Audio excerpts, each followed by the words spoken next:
네, 안녕하세요. 생활 속의 유익한 뉴스와 정보를 콕 집어서 세세하게 전달해드리는 뉴스 읽어주는 남자 유익남 김두식입니다. 네, 오늘 첫 번째 소식은 어떤 소식인가요? 네, 2022학년도 대학 수학능력 시험을 하루 앞둔 오늘 광주 관대 67개 고등학교에서 예비 소집이 열렸습니다.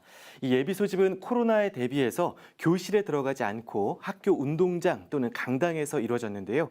수험생들은 수험표를 배부받고 나서 시험장으로 배정된 각 학교로 이동했고요. 역시 코로나 감염을 대비해 건물 밖에서 시험실의 위치를 확인했습니다.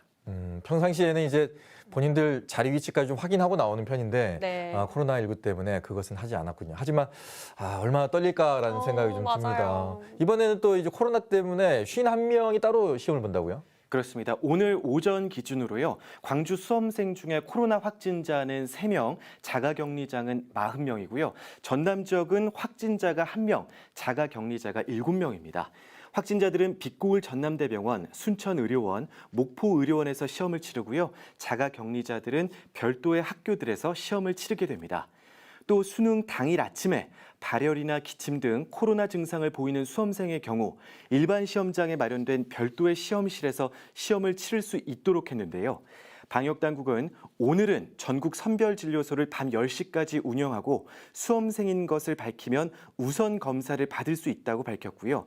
또 오늘 밤이나 내일 새벽에 확진 판정을 받아도 시험 응시에는 전혀 문제가 없다면서 증상이 있으면 즉시 진단검사를 받을 것을 당부했습니다. 네, 이 코로나 사태 속에 치러지는 두 번째 수능인데요. 주의해야 할 점들도 많을 것 같아요. 자세히 알려주시죠. 네, 이상 수험생들은 내일 오전 6시 반부터 시험장 출입이 가능하고요. 8시 10분까지 입시를 마쳐야 합니다.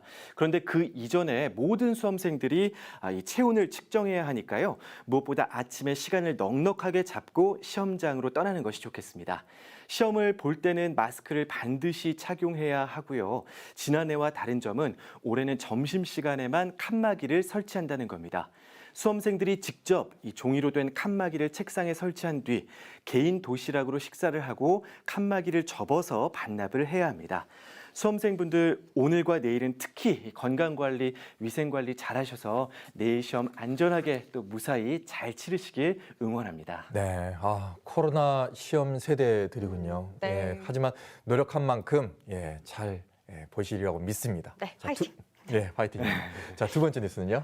네, 제82회 순국 선열의 날 기념식이 오늘 오전 광주 서구 광주 학생 독립운동 기념회관에서 열렸습니다. 오늘 기념식에서는 6분의 유공자에 대한 그 포상식이 진행됐습니다. 네, 그 일제 식민 시절에 정말 독립운동에 나섰던 분들에게 존경의 마음을 전하고 싶고요. 6분의 유공자의 공로를 좀 더 자세히 들어볼까요?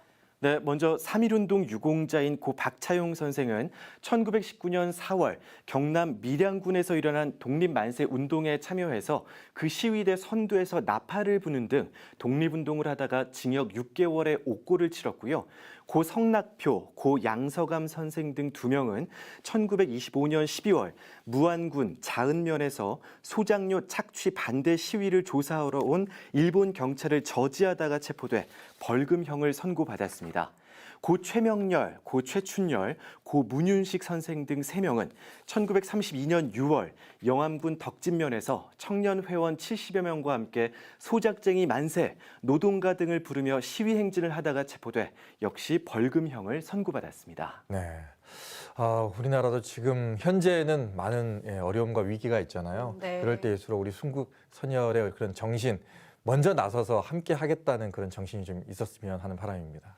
네, 오늘 포상을 받은 유공자의 후손들도 선열들의 숭고한 독립정신을 이어받아서 이 코로나로 인한 국가적인 위기를 슬기롭게 이겨내자라고 소감과 당부를 전했고요.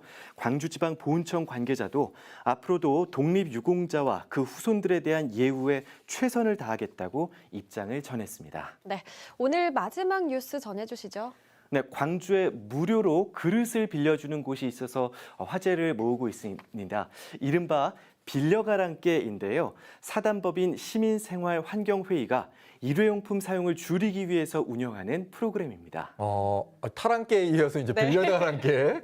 예, 아니 근데 이게 좀 아이디어가 좀 신선한 것 같긴 합니다. 네. 맞습니다. 이 빌려가랑께 사업은요, 단체나 동아리 활동, 또 각종 행사에서 사용되는 대규모의 그릇을 무료로 빌려주는 사업인데요. 최대 200명분의 행사를 할 수 있는 뷔페 접시, 수저, 컵, 비빔밥 그릇, 음식 차림용 그릇, 쟁반, 집게 등이 다양하게 준비되어 있습니다. 이 사업장에는 그릇을 세척하고 소독까지 할 수 있는 별도의 소독 공간도 있는데요. 대여전은 물론 행사를 마치고 그릇을 씻을 장소가 없을 경우 이 시민생활환경회의에 일단 가져와서 이곳에서 세척을 하고 반납을 해도 됩니다.